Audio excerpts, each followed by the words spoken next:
to our quarterly webinar, What's New from Labster. And we are joined today by Mark Fuller, Labster's product manager, and myself. I'm the marketing director here at Labster.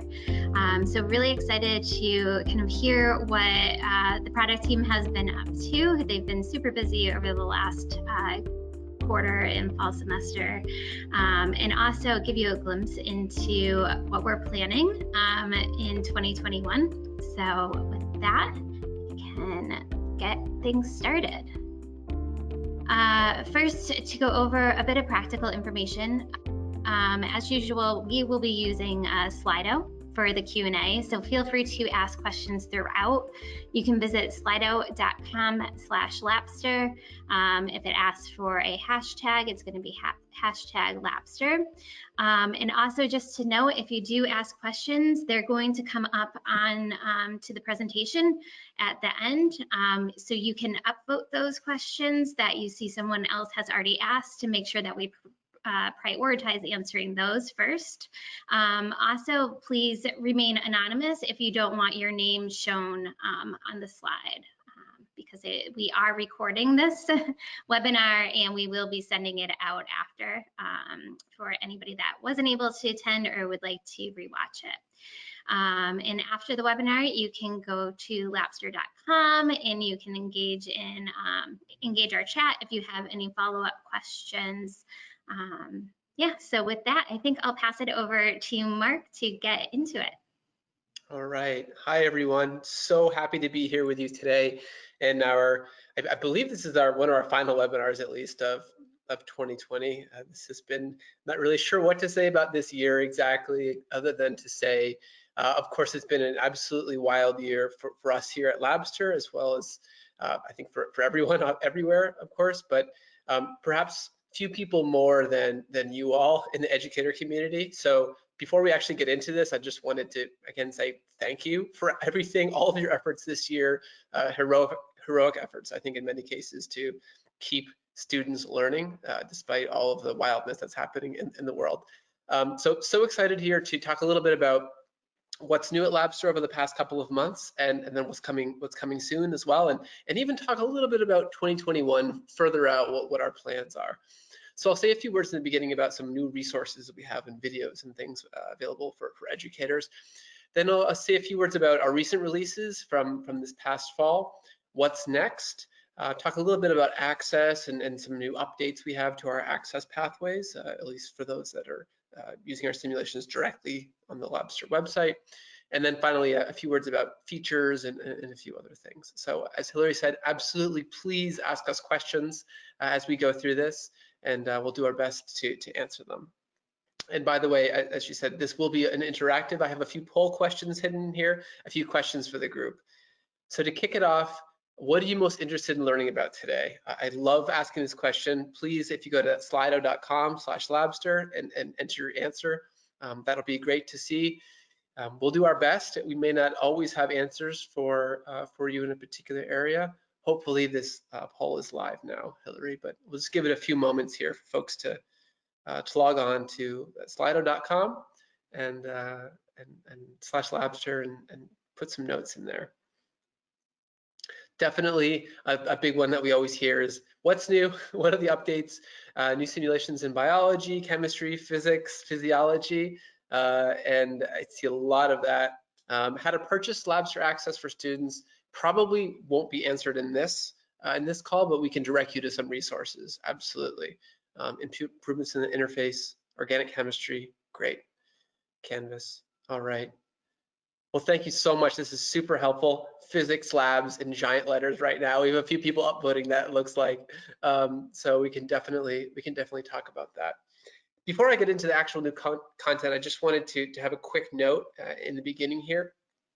We were lucky enough to host some of you, at least, back in this past October 14th, I believe it was, in our first ever Science Online conference. Labster has done many webinars in the past, but this was a concentrated effort to try to tap into all of the brilliance and dynamism of the educator community and really hear what other people are doing out there. Administrators of universities, schools, lots of teachers, especially, of course.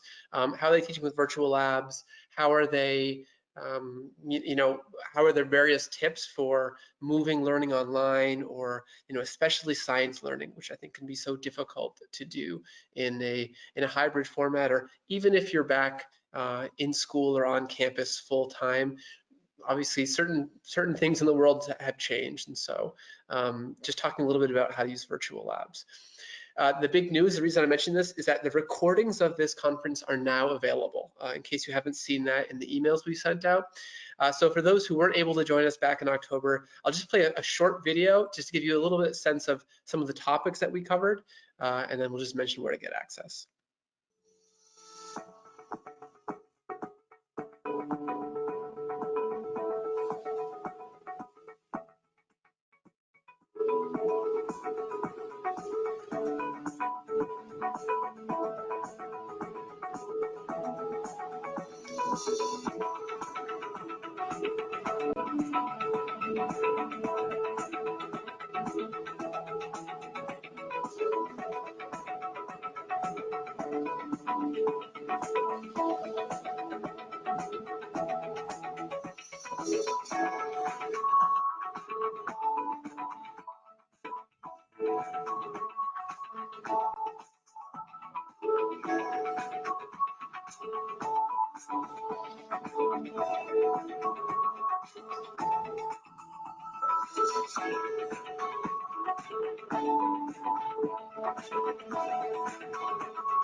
Okay, so those videos can now be found at this URL that you see we posted here.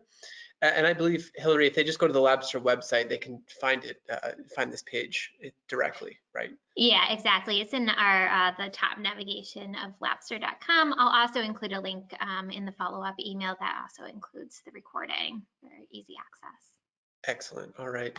So, and really, I mean, this is part of a larger effort that I think we've started out a little bit this past fall, but we're hoping to do a lot more of in 2021, which is just create more resources for you all as needed, things that you can use if they're available, rather if they're helpful.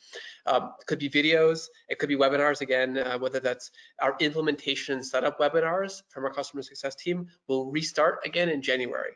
To begin getting ready for the spring semester. So if you want to learn how to set up your courses on Labster Direct, on Canvas, in Blackboard, those webinars will begin, I believe, on a weekly basis, Hillary, starting in January. Yeah, it's the first week of January after the new year. Great. And yeah, it's separated every day based on the LMS. Monday's Canvas, for instance, Tuesday Blackboard, and so forth. So I'll also include a link to sign up for those webinars in the follow-up email. So wait for that follow-up email, a lot more to come. But then of course it's teacher trainings and advice and from other peers. It's product tours I think it's a Wednesday. We have a product tour every single Wednesday. We're doing a lot more on the Labster blog. I believe we're now calling it the Lab Report, but more articles and various tips. We're also looking to launch a podcast in 2021 for STEM educators, including stories, tips, feedback, things like that. I'll talk more about this later, but we have really expanded our customer success team. So you all will have more account representatives who will be available to work with you in kind of one-on-one training sessions going forward. And then also coming soon in 2021 for those who are at a high school level, we will begin rolling out sort of formal professional development opportunities with a potential external partner as well. So that's all coming soon. So in this same vein, we were trying to cultivate a greater sense of community going forward, which I've mentioned a few times in past presentations. And so I wanted to ask, as we prepare to do that, how would you all like to connect, if at all, with potential other potential peers and colleagues and other teachers and the professors who have used Labster, other people who teach the same topics that you do, whether it's microbiology or genetics or chemistry, physics, whatever else, talking to them about their tips, about how to use Labster, maybe even sharing syllabi, swapping syllabi and different types of materials. So, it could be an email listserv, it could be, social media, an online forum on the Labster website, some other method. We could even broker one-on-one conversations potentially. So curious to see what you all would prefer. And we may or may not be able to accommodate it right away, but definitely we're hoping next year to have many more conversations among peers, not just with us directly. Okay, that's great. Looks like online forum, various online groups. Excellent. So thank you so much. That was really helpful. Let's talk about recent releases. So this is new content that launched in fall of 2020. Apologies to those of you who maybe have heard this before or have seen it in past emails, but I think it's really important to make sure everyone, especially if they're new to Labster, gets a sense of what is new. So here's a look. I know there's a lot of text on this slide, but if you look on the left-hand side under the simulation names, here's a look at some of the simulations that launched this past fall. These in particular are the chemistry ones. You see from the top to the bottom on the left-hand side, the proton NMR simulation, a new recrystallization simulation, which we're quite excited about, and then two kind of mini simulations or subparts of the recrystallization simulation that focus on different components. So you can assign the full one up there at the top, or the two kind of child simulations if you just want to cover one topic, or split them up between two different class periods or something like that. At the very bottom, you see we have a new simple distillation simulation. And then for those of you who use the organic chemistry introduction simulation, as it's called in our catalog, it's been in our catalog, I believe, a little over a year at this point. That's a bigger, more robust simulation. If you want to just assign its component parts, you see these three options here that are now available as well. So you can use the full version or assign the three separate sort of modules or mini simulation versions as well. And these are all available now. On the biology side, you can see up at the top here, light microscopy and fluorescence microscopy have been developed from the microscopy simulation, which will remain in our catalog for now, the older, larger version, but it's a similar principle here. We split up the two topics. Down below, I'll call your attention to the gel electrophoresis. I know a lot of people are very excited about this one. It's gotten quite a good response, and frankly, many of these new simulations we've rolled out, the student ratings have been quite high. Students seem very engaged, so we're excited about that. With the newer content we're able to roll out, has all the newest bells and whistles. Similarly, if you've used perhaps the fermentation simulation from us in the past, this will actually, the older version will be retired, sunset in the new year, but we have this new version, fermentation optimized bioethanol production, which we've created a streamlined experience, and we sent a few emails about this if you might want to check your inbox. And then I developed a new aseptic technique simulation as well. That's quite focused on aseptic technique. And then finally, a bioinformatics simulation, which will be replacing our older plant transcriptomics simulation. So very excited about all of these. In terms of what's coming next, I'll go through some of the specifics, but before I do, I wanted to say a few words about stepping back, looking at the larger picture for 2021. I can maybe even pull back the curtain a little bit and let you know how we're thinking internally and how we are preparing. So the need is so great right now to be able to deliver more simulations, to be able to improve our content, make it more accessible to different students, address specific features and issues that some of you may have reached out to us about in the past. So we are really growing our content team and what we call our platform team, the folks on the technology side as well, in recent months and continuing on into early in the year. So we'll be doing a lot of background work early in 2021 to be able to launch into a much larger volume of kind of building our content library later in the year next year. And similarly, on the access front, on the feature front, a similar approach and path. So I want to show you an example of our product roadmap. Please don't take this as gospel, because as you must understand, roadmaps do need to change slightly based on different priorities and feedback we're receiving from customers and things like that. But I think I thought it was helpful to give you a glimpse into what some of our planned priorities are at a high level right now. But more will come, and there's certainly more that's not on this list that you don't see. So you can see in this visual across the top, you have the sort of the first half, January to June 2021 and July to December 2021. So the two halves of the year for next year. And in the top in red, you see new simulations, new supplements, new flexible learning content. So some of the big projects we're planning to work on, and each bar essentially represents how Labster, when we will be working on internally, not necessarily when everything will be live. Things will be live, on a quarterly basis or throughout the year. But the first one, new simulations in organic chemistry, absolutely a priority for us, as well as biology, general chemistry simulations. We'll be plugging some of those gaps, absolutely, in the coming year. That we'll be working on more of these mini simulation spin-offs. We want to make our content, open it up, make it more flexible, create more short, varied content that you're able to use in different ways and assign to students in different ways. And then some exciting news about lab manuals, animations, perhaps even lab reports in the future. And we'll talk a little bit more about a few of those later.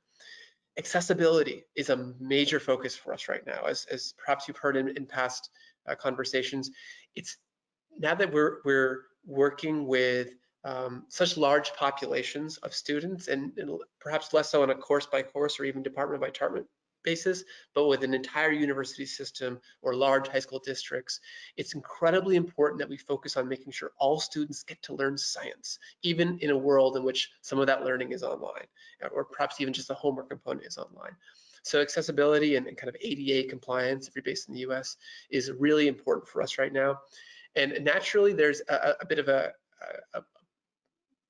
tug, let's say, between creating a lot of new content right away and ensuring that we build up our capacity to make those simulations fully accessible and usable on a screen reader and keyboard navigation for students with differently abled students, I suppose. So we're trying to focus on that a lot right now, and then really moving towards the kind of big spikes in content, as we move into the year. Of course, improving the quality of, frankly, all of our simulations, but in particular, we begin with the simulations that get played a fair amount. So that will always be a focus every month and every quarter for us. Jumping down to the bottom in yellow here, we'll be working on a brand new, shiny teacher and student access portal that will be available essentially in the late spring and in summer 2021 for all of you. So for those who might have used Labster Direct or something else, which we created, I think, very quickly, but effectively in the short term this year, we will have an experience that we hope will be no more complicated than logging into Amazon.com or Google coming next year. So please stay tuned, and I know a lot of you will be involved in helping us test that and improving it. Planning for some dashboard improvements, so the teacher dashboard a little bit later in 2021. So that involves making the layout a little bit more useful and usable. It might include higher level statistics, like reporting on how is the entire student body or the entire class as a whole doing in a particular area. How are they faring on different simulations? More aggregate statistics for you to try to understand, where are my students struggling? And maybe I could teach a little bit more about this topic or help explain it a bit better. And then constantly trying to improve our platform speed, the functionality, the devices that we work on, all of that will be a project throughout the year. And then beyond that, less set in stone, but absolutely in our plans. Some examples here again, and this is more of an example than anything else. Spanish and German translations are already being rolled out right now. We have, I believe, now over 30 simulations that are available in Spanish, and German, that number will continue to increase. And then we'll be looking at French and potentially Italian as well a little bit later in 2021. For additional content, we'll absolutely be working on new high school level content, more physics content at some point in the not too distant future, as well as other college level and university level material in other subject areas that weren't necessarily listed here. So please speak to your reps, send us information, your requests, that we absolutely look at that, myself and my colleagues, and that it all goes up on our board for what simulations we're going to build next. And then finally, certain other ideas like improving the LMS experience if you use Canvas or Blackboard, or the ability to eventually edit quiz questions in the simulations. So in terms of forthcoming simulations, we have a few titles that will be launching at the very beginning of 2021, really in the first week or two of January. So the first one, we mentioned a few of these in the past, and some of these have, we moved into January from earlier months. Liquid extraction is one, and then the other two are spectrophotometry simulations. One which is a full spectrophotometry simulation, it's a tongue twister, and one which is more of a mini simulation, more targeted. The liquid extraction simulation we're really excited about. So essentially here you are extracting caffeine. It's all about learning how to use a separating funnel, right? And so it's about kind of extracting caffeine into a powder form from its liquid form. So we go from sort of aqueous phase to organic phase and then into a powder form. Students can play around with this. It's really all about these different separating phases. And then at a certain point, they're going to want to sort of essentially predict which phase the product will appear in as they move through this experience. One of the things that's so cool about this simulation, I mean, we use an accessible concept like coffee, tea, soda. We're using these sorts of liquids, but you can make mistakes, right? If you don't close the valve on the funnel, the coffee will pour out over your lab bench. There's all sorts of mistakes that you can make here that you would make in an actual experiment doing this. And so that's one of the reasons we're really excited about this liquid extraction simulation. Spectrophotometry, we're also have been absolutely looking forward to this one as well. Essentially here, students will be asked to build a spectrophotometer, open it up, right? Many of these instruments are black boxes to students, but we allow you to open it up. We explain how it works, the different components. Students get to kind of piece it together and then try it out with an actual experiment here. And this is all about kind of measuring visual light, essentially. And then finally, there'll be kind of a theory to practice applying the Beer-Lambert law is the final component of the full-length spectrophotometry simulation. But again, we will also have a shorter mini simulation, spectrophotometry simulation, that's really more focused just on the instrument itself and teaching students how to use that. So we are quite excited about this, and the visuals I think are beautiful. I love the kind of some of the rainbow colors you see in here. So I am very excited to introduce these next two. The first one is lab manuals. And we will be rolling out lab manuals for close to every simulation in the Labster catalog in essentially next month, in early January.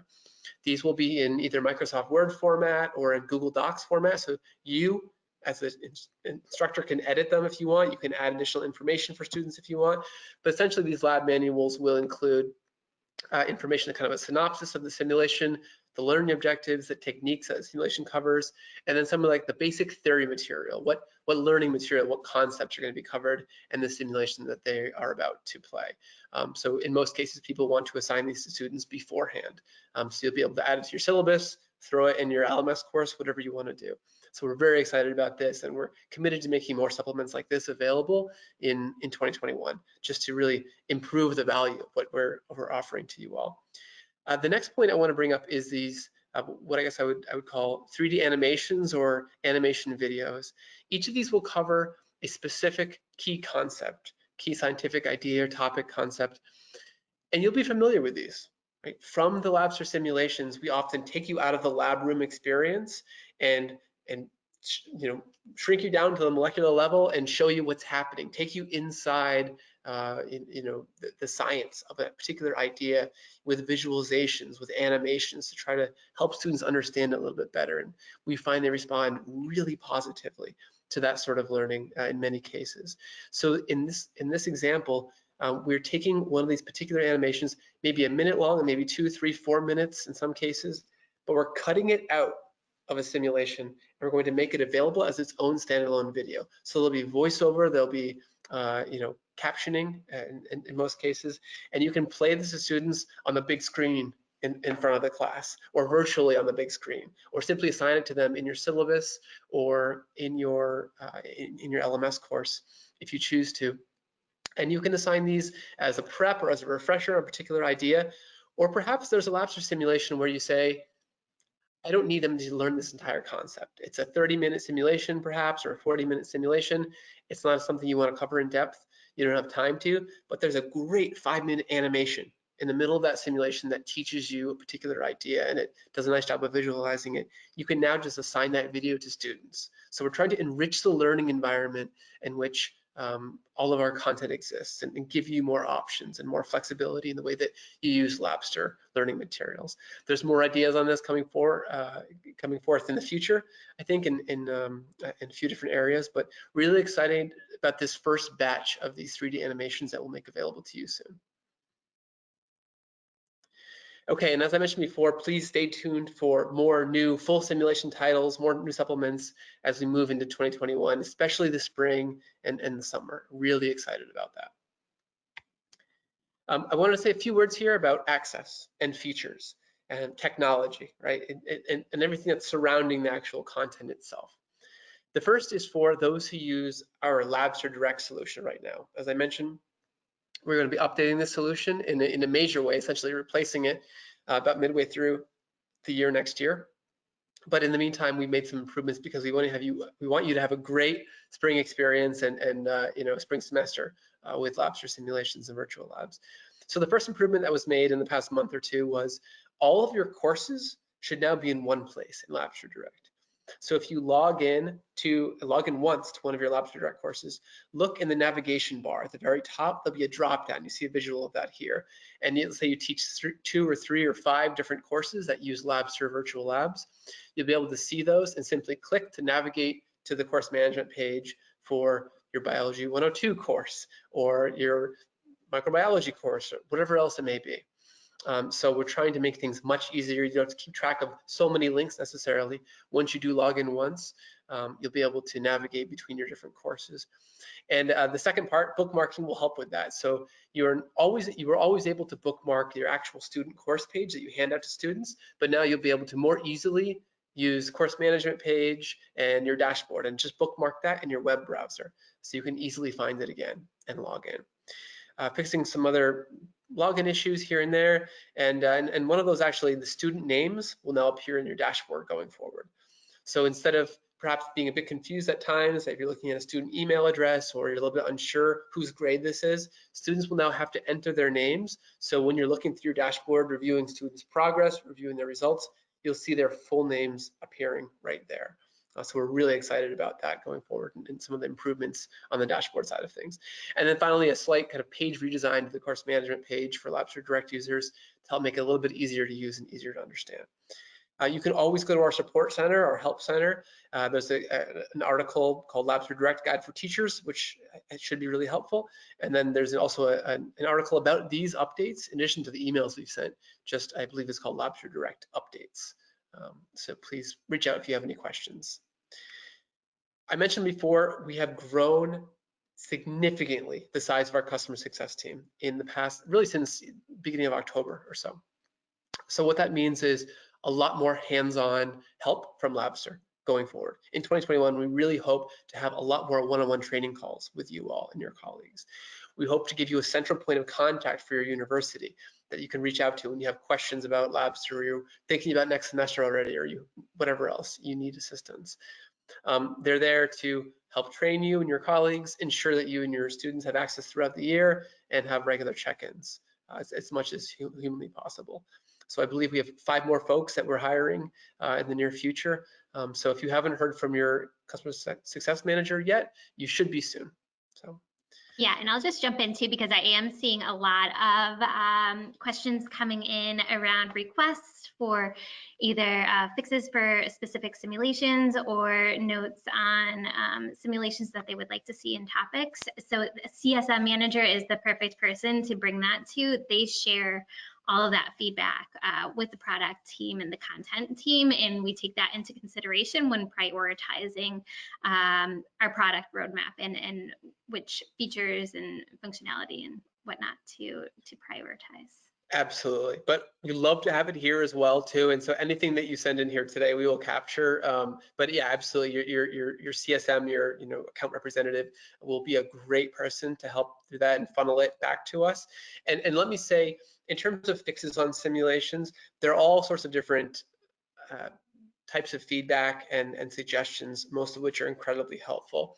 We do bring it all back to the team, and the team needs to assess and kind of prioritize, evaluate. In certain cases, it's amazing that not all scientists can agree on how to present a particular idea here and there, but we will get comments at times where perhaps two different professors or educators who teach the same topic would like it covered or presented in two different ways. So that's why in the future we hope to have some customization options available. But certainly there are other areas where absolutely it's a clear fix, and for us it's simply a matter of getting it on our roadmap. And as you saw, that big bar that was throughout the entire year making these kind of quality improvements. So it's something we take very seriously, and it's just a matter of trying to prioritize it in our list of fixes and things to update if there is an opportunity to make something more accurate or rephrase a particular concept or idea in a way that it's works better for students and students learning. So, but love to hear from everybody as much as possible. The next point I want to mention is just, I spoke a little bit about accessibility before. The two big pieces here for us would be screen reader and keyboard navigation, but we have a lot of many other things on the back end that go into that.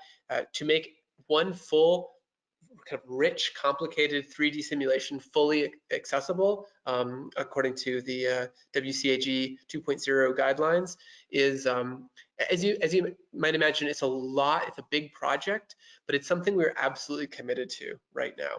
So at this point, we have really a rapidly growing list of simulations that are fully accessible, essentially. And it's as simple as clicking on accessibility mode for if you have any students who are blind or may have other types of needs, and using that mode to play through Labster simulations. Go to our website and scroll down to the footer of the website, and there's a page called accessibility. That's a good place to find all the most up-to-date information, including the most up-to-date VPAT, as it's called, or documentation, as well as a list of simulations that are fully ready for accessibility, even beyond the ones that are close to it. And then there's a quote here I wanted to share from Accessibility Partners. This is a third-party sort of professional group that's really one of the leading providers in this, or arbiters in this space, I suppose. They did a formal review of Labster in November 2020, and we actually have their report. I believe we're able to share externally if you have anyone at your institution who's interested. But this is one of their quotes that they put forward. Labster has proactively factored in users with disabilities when creating their simulations. This allows for a new level of engagement and inclusion when accessing virtual labs. And in fact, we had an entire session back at our conference. You can go back and watch the recording about accessibility in remote STEM instruction and this new world that we're living in. So really good content there if you're interested in checking it out. So some other cool stuff, getting ready to have an amazing 2021, we hope. For those of you who use Google Classroom, mostly at the high school level, will be adding a complete Labster dashboard into that experience. So no longer will you just have automated grading, but you will have a full access to our dashboard, which shows the progress students are at, the details of their performance and their results and their scores in the simulation. So wait for that early in 2021. We're hoping in January that should be available for everybody. So we'll send out a communication once that happens. We're improving grade syncing. If you use an LMS like Blackboard or Canvas or Moodle, the kind of grade syncing hiccups that appear from time to time, we've made some major improvements back in October and November, and we're continuing to work on this in the new year. And then I already mentioned the user access portal, which will be our great shiny new tool in 2021.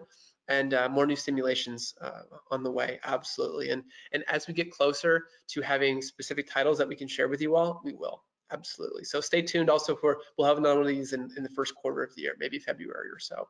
So please sign up for that. And of course, beyond everything I've talked about here, there are many other new features and resources that are happening on the back end. Students, for instance, will now be seeing a saving in progress message at the top that pops up in their simulations every single time their progress is saved. if you're using Labster in a kind of a formal way, with a kind of full usage of our simulation, it saves students progress at key checkpoints. So they can, if something happens, their computer explodes, they can go back to the latest mission kind of checkpoint and reload the simulation from where they started. Now there'll be a message that says saving in progress, so students see that and they have a visual for it. There's updates to the lab pad, improving our directional arrows, and how students use simulations as well. So a lot that is happening on the back end that we're very excited to roll out to everyone as well. So that's excellent. So thank you so much for putting up with me and my spiel here today. But yeah, if you have any questions, we'd love to see these, and I'll do my best to answer them here. All right, Yeah, all right. oh, you can go Go ahead. ahead. I was just going to ask you. So yeah, Please. and to remind people to upvote. So as you can see, the first one, we had 9 upvotes, and this will help to prioritize the questions, as we do have a fair number of them coming in. So to make sure that we get to the most pressing questions out there. So with that, just wanted to note that. And Mark, when will the 2021 lab manuals be available? I'm hoping for January 6th, but it may be the second week of January. So early in 2021, in the first half of January, let's say, we will roll these lab manuals out and make them available. A caveat to that is I will say we may be somewhat limited in terms of the perfect way to display this to students. We're actually hoping to talk with a few of you all, and actually, if you're willing to chat with us about this, please email me. My email address is mark.fuller, mark.fuller @labster.com. Again, that's mark.fuller @labster.com, because I'd love to speak to a few people even the next week and a half or so about their use of lab manuals and videos. But I think at the very least, these will be available as links that you can easily just pop into your syllabus or pop into your LMS and assign to students however you like. So early January. All right, thanks. All right, students get frustrated when the next step or requirement isn't obvious. Can a prompt option be added? Yeah, so absolutely. So I think there's a lot of work. There's a lot of people constantly thinking about these ideas and trying to improve them. One of them is something that we've been testing very recently, looking at the arrows that point you to a particular lab bench or to a particular tool that you need to pick up, making those a little bit louder and more obvious if a student seems to be struggling, right? So that's one idea, that say, here, go here, right? If it's clear that they, based on the amount of time or perhaps their behavior in the simulation, they seem a little bit confused. Another recent update that we rolled out in this past year is if they seem stuck for a while, Dr. One, our kind of flying drone lab assistant who makes lots of very bad, corny science jokes, will fly in and ask if you need help. And you can click on Dr. One, and then Dr. One will help you by providing a few extra tips. There's always more we can do, but the tension here is always, do we make it too easy? If students don't have some opportunity to struggle a little bit in their learning. So that's constantly the balance that we're trying to achieve. But absolutely, that's something that we'll be looking at further, and some updates have already been made.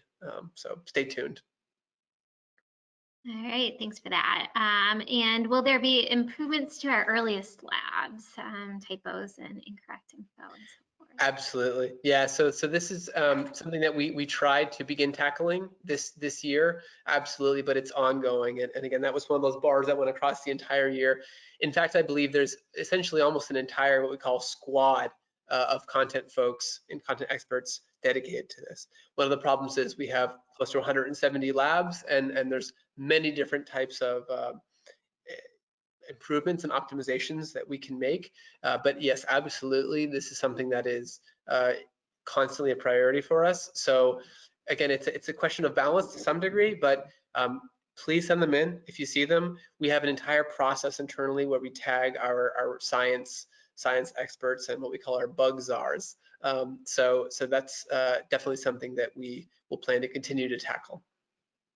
All right, thank you. And I love all of the interest to the top questions being around one lab manuals and now the 3D videos.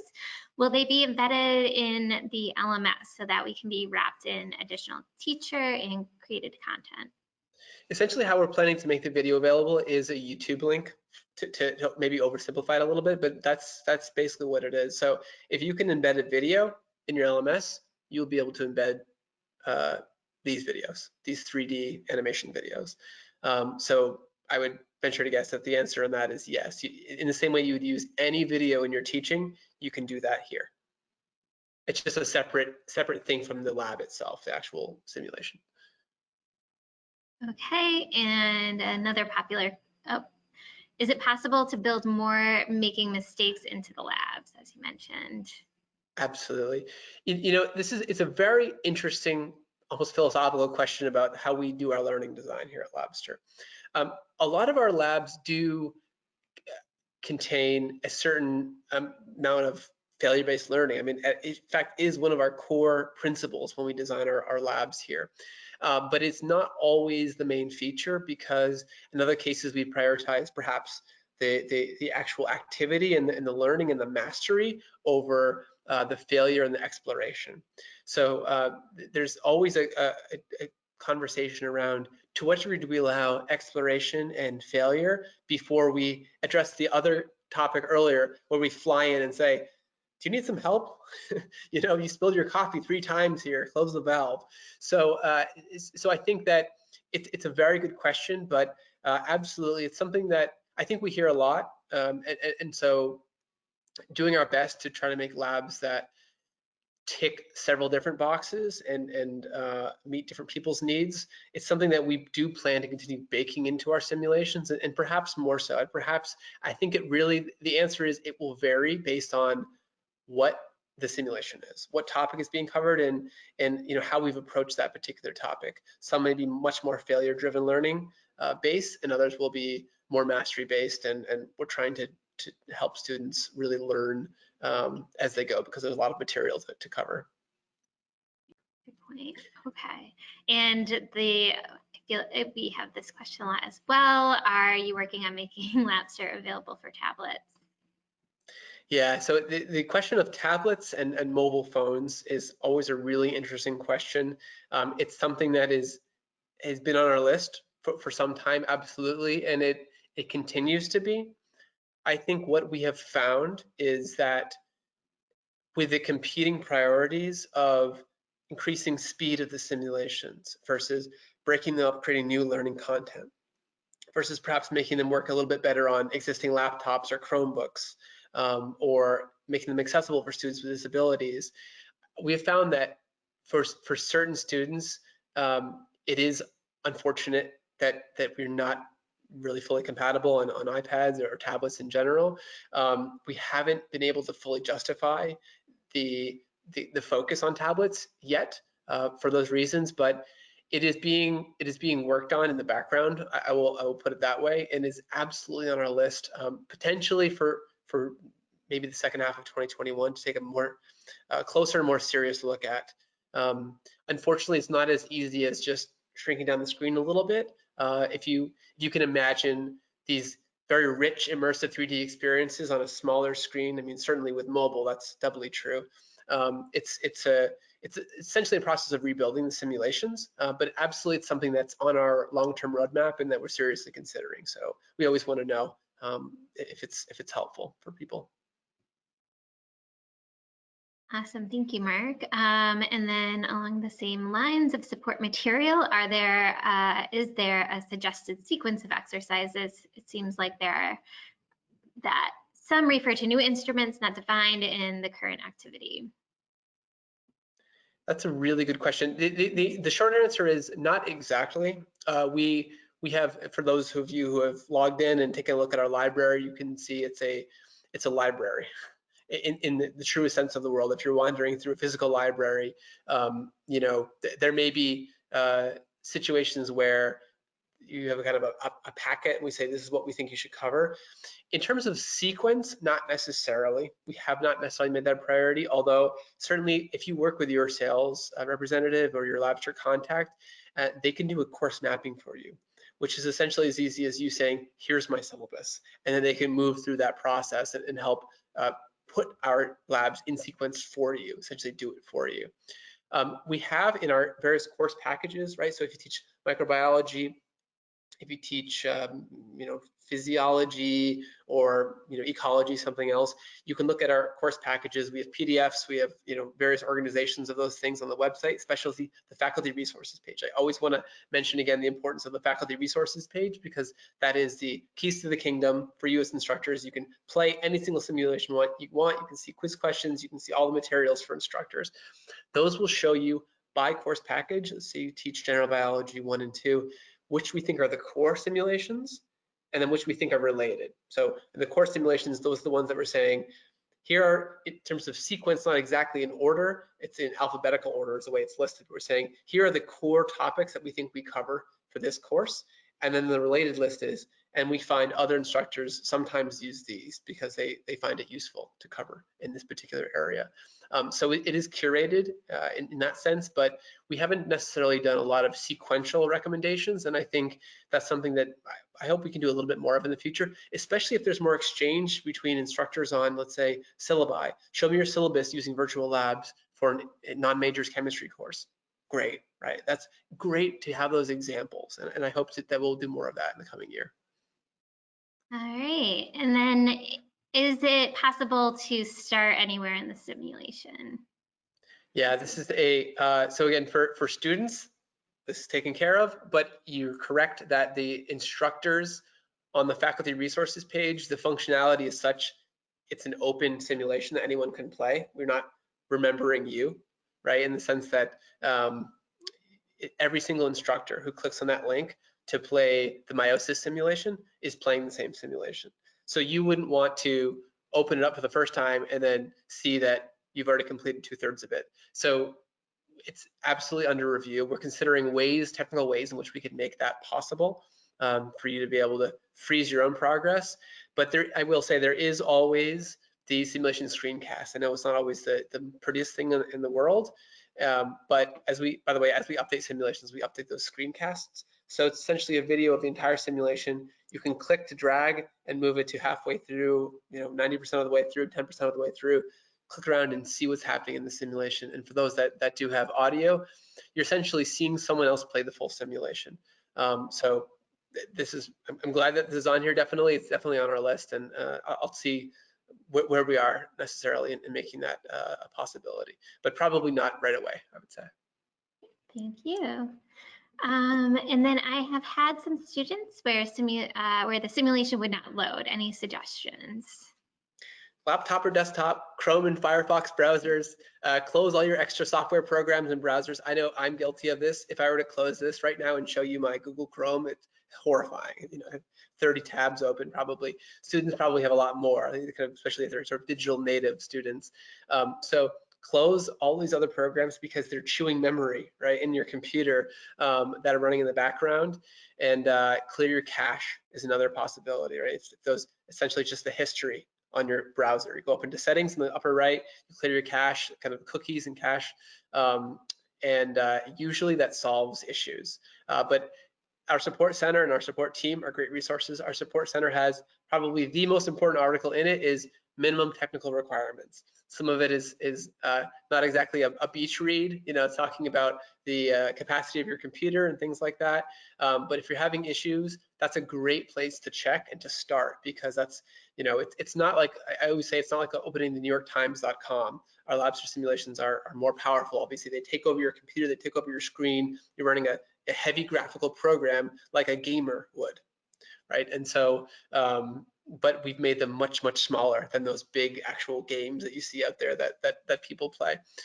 So absolutely, support center, check out minimum technical requirements, and then our support team can help certainly if the suggestions that I mentioned don't do the trick. All right, thanks for that. And then is this kind of grid view of the simulations available to the public? I believe this was in response to one of your slides at the beginning. Of this grid view of the simulation. So what is the view available to the public right now? I would say we don't make our product roadmap necessarily available. It's a very internal document that changes a lot. That's why what I showed before, I wanted to be, our sales teams and our customer success teams can absolutely work with you to give you a sense of what's coming next and what's coming soon. A grid view of the simulations, yes, absolutely. Go to Labster website, go to the simulations tab. You can see all of our simulations. You can filter by course package. So if you're teaching high school physics or whatever else it may be, you can filter for that and just see those simulations in literally a grid view. You can open them up and learn more about each one. But really filling out a form and chatting with one of our member of our team, they can give you access to this faculty resources page that will allow you to see all of the details of all the simulations. The other thing I'll mention is on our website, there's the simulations tab. There's also under resources, there's something called course packages. It's not the prettiest page in the world, but essentially, if you just click on that course packages page, you'll see all those different course packages that I mentioned, microbiology, general biology, the complete course package, other things like that. And they'll show you which simulations that we've said are core for that course, for ecology or whatever else, and which ones we think are related with links. And there's also PDFs there too, so you can have a brochure if you want like a printed artifact. And the artifact, the PDFs actually list out all of the learning objectives to all the simulations too. So you can see what simulation is about, what the learning objectives are, what techniques it covers. And soon we'll be adding information like, I believe length actually is already on there, and languages as we do more foreign languages as well, or other languages. Right. And then I just got clarification on the question too. It's not so much the roadmap, but the details of each simulation, e.g. the theoretical versus practical figure that you had showed earlier. Yep. Yeah, exactly. Yeah. So that's that is in the PDFs that I mentioned on the course packages page, which you can get to from the top navigation of the Labster website. Just go to that course packages page and you'll find those PDF brochures. Okay. Awesome. Thank you. Can students be allowed to go back and do study attempts after the first try? Well, Labster simulations are, students can play as many times as they want. And that's, some instructors use it that way and others don't. Others say, I'll only take your first score, your first attempt, and that's all I want you to do. But we find many students will play a second time or a third time, or some go really overboard because they're gamified, so they're fun too, right? But absolutely, students can always go back and play through the simulation again. That doesn't necessarily mean that the second time they go in, it's all available to them because essentially they're needing to go back in and access the material, but they can access the theory material on its own. So if you go to a Labster simulation, you click to open it, and you'll have seen the loading screen, right, where it takes a few seconds to load, and there's a kind of a loading bar. In the top right, there's a menu, and in that menu you can click. I'm sorry, the top left. The top left, there's a drop-down menu on that loading screen or that start screen before you've entered the lab room, let's say. If you click on the left here, there's a theory page, and students can click and open that theory page and access some of that content to help them study and kind of use that as some kind of study guide. So absolutely, but they can also absolutely play as many times as they need to really master the material. Okay, thank you. Next question is the bioinformatics simulation available now? Yes. Yes, it's on the site now. Again, if you go to the faculty resources page and everything else, you should be able to get all the information about it. Awesome. Okay, that was a quick one. Are there any plans to create a plant lab, going over types of plants and? This came up recently. I wonder if potentially it was that maybe the same person who suggested it, which is great. Not necessarily right away, but again, I think this is part of this larger list of potential future labs that we're kind of going to move around in terms of prioritization and try to have something on maybe a little bit later in the year. But I will say not right away necessarily. So. Great, thanks. And this is an interesting one. Are you considering a lab team modus with several students contributing to the same goal? It's interesting. We found that there can be great ways to do teamwork with Labster, not necessarily playing it, because of course it's a one-to-one experience. It's intended that way. It's intended that students struggle a little bit, learn, interact, perhaps blow things up by accident.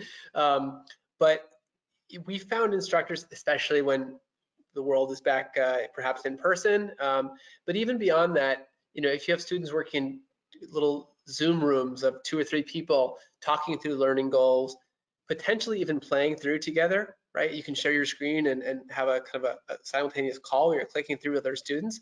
That's a possibility. So I think, and certainly learning activities that stem from the labs that go after the fact, they're just, other types of exercises. So I think there's a lot that you can do there. We don't have any plans in the immediate term to create kind of a multiplayer environment where you can walk around and see each other's avatars and wave to your friends necessarily, even though that sounds really nice. And I know that there are a lot of good reasons, learning design reasons, why that would be powerful. But for now, it is just the kind of the one-to-one experience, and I think you can get creative around it a little bit when it comes to teams. Okay, fermentation in food would be great, i.e. wine making. I know we have beer fermentation simulation. Yep, yeah, and then there's some different ideas. I believe there's actually potentially a few more fermentation options, other simulations that may be slated for the future too. So that's great. More microbiology options, please. Absolutely, it's on the list. And virology. One of my colleagues who I know is just listening in right now could probably answer this question better than I could, but again, I would say absolutely we'll add this to the list and communicate those plans as soon as we have them. One of the reasons that if it seems like we're being coy, it's not the intention at all, but it's certainly we really try not to communicate a lab if there's a chance that it may need to get put on a shelf temporarily for other priorities or for a different lab that's more urgently needed. So so definitely more to come on some of the plans about specifics. I see a lot of these seem to be related to requests for additional materials. Yep. So we'll kind of go through these, but we will take note for sure and pass that along to the content team. Absolutely. Yeah. Forensic science is always a big one. Please consider reducing the humor as it's counterproductive with students. I find perhaps keep it factual. I know that it's a fine line, right? Yeah, exactly. It's in one of these like balance issues that we try to achieve, but that's really good feedback, honestly. And in some cases we might be planning that a little bit anyway, because when it comes to translations, puns don't always translate necessarily. So it's good feedback. And then if I could just grab a few comment, more. I love those corny science jokes too. So it's both. Exactly. We'll So try to keep a good balance. we try to do a little bit of both. Can I just, Hillary, I know we're at time here, so I'll just hop in. I see when in 2021 is plant transcriptomics being retired. I actually don't have a specific plan about that, but I think at this point, it was originally planned for January, and more likely at this point, it might be in the spring, a little bit further in the spring. So I'll make sure communication gets sent out about that. And it probably won't be this year at this point. We're getting close to the end of the year, but early in the kind of the first quarter, we'll send out communication. I also see, earth science definitely again in the plans for the eventual roadmap.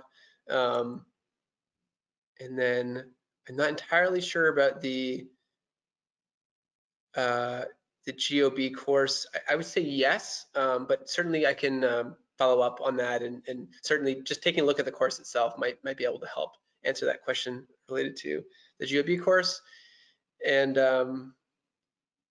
yeah, okay. And customer service has been quick to reply. There've been emails about mistakes, errors, and sims. Our team is great in general. Sometimes they get overwhelmed, but they're a really great team. And yeah, please keep sending those in if you have any pieces of feedback or requests. They're really helpful to us and really important. And yeah, I think that's. Yeah, I think we're getting up to time. So there are some questions that we haven't answered. So please just respond to the email that I'll be following up with, and we'll be sure to answer those questions directly with you if they haven't been answered on this webinar. But thank you so much, Mark. Really exciting stuff coming up in 2021. Hopefully it's a much less stressful year, and we can take a bit of we won't be at Labster, but you as educators, hopefully it's not going to be as bumpy of a year for you.